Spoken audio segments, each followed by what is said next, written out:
Metal Gear is a video game series made by Konami originally for the Nintendo Entertainment System in 1987. Since then, the series has expanded from Metal Gear 1 and 2 to Metal Gear Solid 1 through 5 to Metal Gear Rising, plus dozens of spin-off games. Metal Gear Solid 3 Snake Eater, released in 2004 for the PlayStation 2, is considered by many fans to be the best in the Metal Gear series. It tells the story of CIA agent Jack, codenamed Naked Snake, as he is tasked with sneaking into a secret base in the Soviet Union to destroy a new tank being developed, capable of launching IRB missiles, and to kill his old mentor, the Boss, a renowned US soldier who defected to the Soviet Union, all while trying to answer the question of what it truly means to be a soldier. Initially developed for the PlayStation 3, Metal Gear Solid 3 was instead made for the PS2, being released on November 17, 2004, due to the PS3 taking longer to be developed than expected, releasing on November 17, 2006. Led by the game's director, Hideo Kojima, he sought out to make the game more realistic compared to previous entries.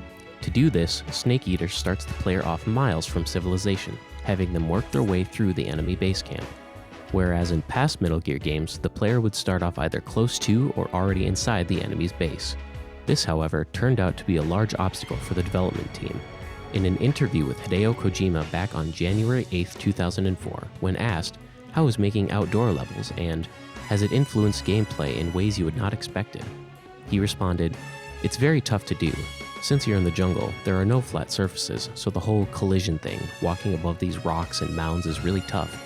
We could not use the collision engine from the previous game. Another problem with that is the motion capture.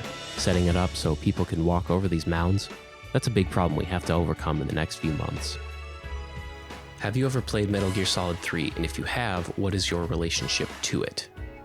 I have, and Metal Gear Solid 3 was my first experience in the Metal Gear Solid franchise.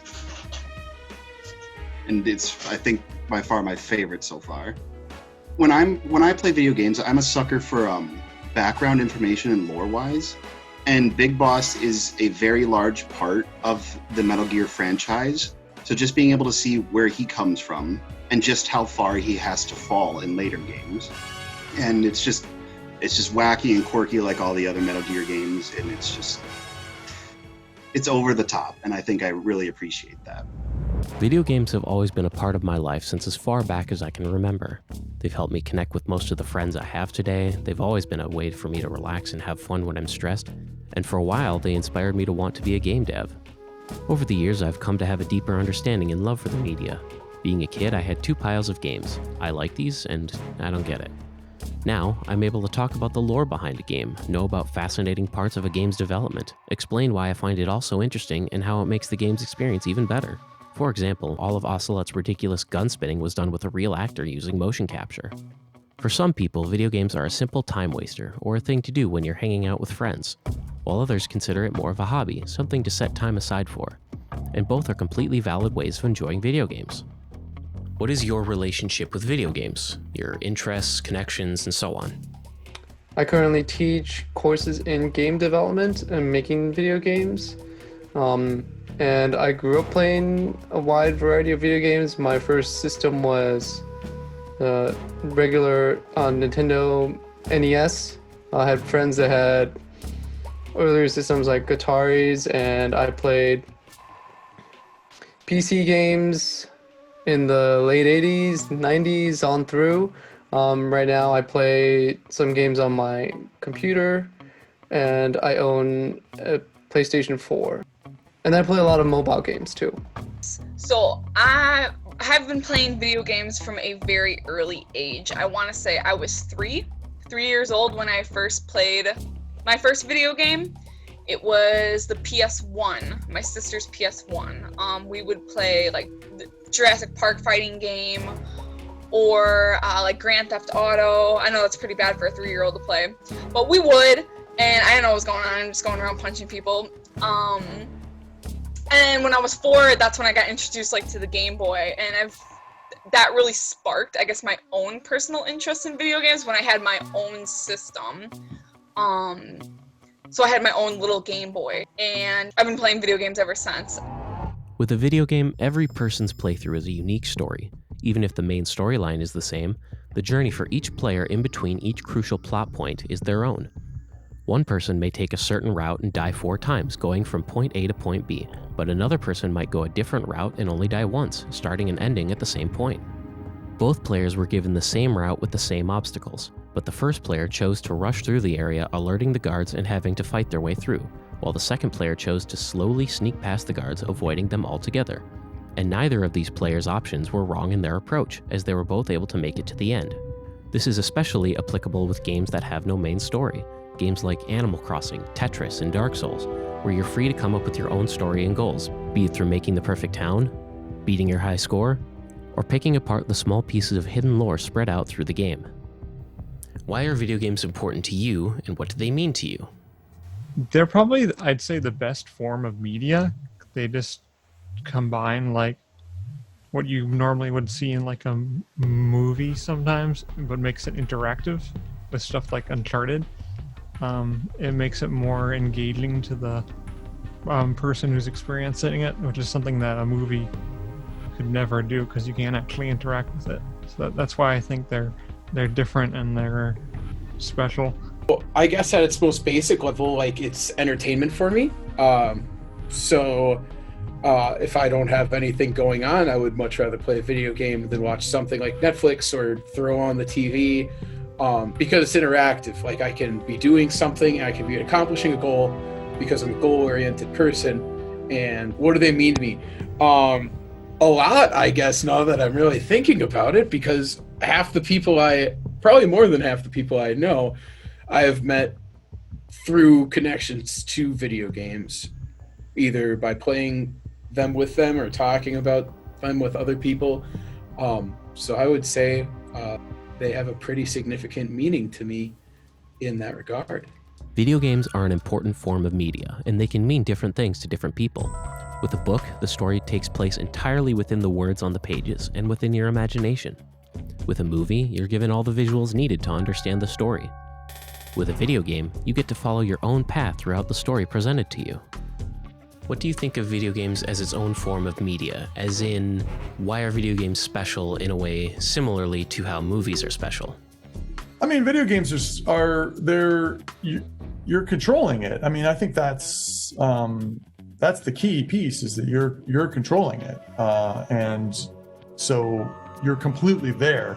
It reminds me of, like, some of my very favorite things to do are to play soccer and to make music in the studio. And the reason I love those things so much is that I'm 100% there when I'm doing them. And soccer, when I'm playing soccer, my brain is completely engrossed in that and nothing else. Recording music is sort of the same way for me. When I'm in the middle of recording in the studio, I'm just there completely, and it takes up a lot of time and I'm having a blast. Video games are immersive. Like, when you're in those moments, you're completely there and wholly consumed by them. I think actually movies have a harder time because they have to work every moment to keep doing that. You know, like, if you lose, this is why I was just talking about a second ago. TV shows and movies lose me if they don't keep delivering. I'm like, I'm out. And then I stop watching something, or I quit, or I come back to it later, or whatever. I think it's hard for them to, it's hard to keep that going. I think games, when you're in the right moment, are completely immersive. And that's hard to find in our society. We're so splintered. But games pull it off. I guess I go back to the interactivity about it. That's really what differentiates video games from every other type of media, is the ability for us to, like, press a button and it actually does something on the screen or in the story. And it's a great well of creativity that video games offer that you can't normally do with other things. Personally, although Metal Gear Solid 3 has my favorite story in a game, it's still not my favorite game of all time. Like any form of media, books, movies, TV shows, music, and of course video games, it's possible to be a fan of any number of different forms of said media. Loving a movie because it's your favorite thing to watch during a special time of the year, and loving another movie because it has the coolest special effects. Loving a game because it's your favorite thing to play with friends, and loving another game just as much because it's your favorite game to play on your own. One thing that's always fascinated me is hearing about what games are special to people and hearing them explain why they love it. Do you have any games that are special to you? Why is it special to you, and what is your connection to it? Destiny 2, Destiny, and Destiny 2 are like my babies, other than Legend of Zelda, because I know a great amount of people that play those games, and we are able to go in and play it together and work together, and I can go into PvP and I can go wreck some kids, or I can go play a raid, and that's cooperative puzzles, all that kind of stuff in combination with like game knowledge and skill. I would say one of the video games that always stands out to me as being special was the Animal Crossing franchise. And it's special to me because I've had it ever since I was very little. You know, my first one, it was the Wild World, the DS version. And then I got the GameCube version.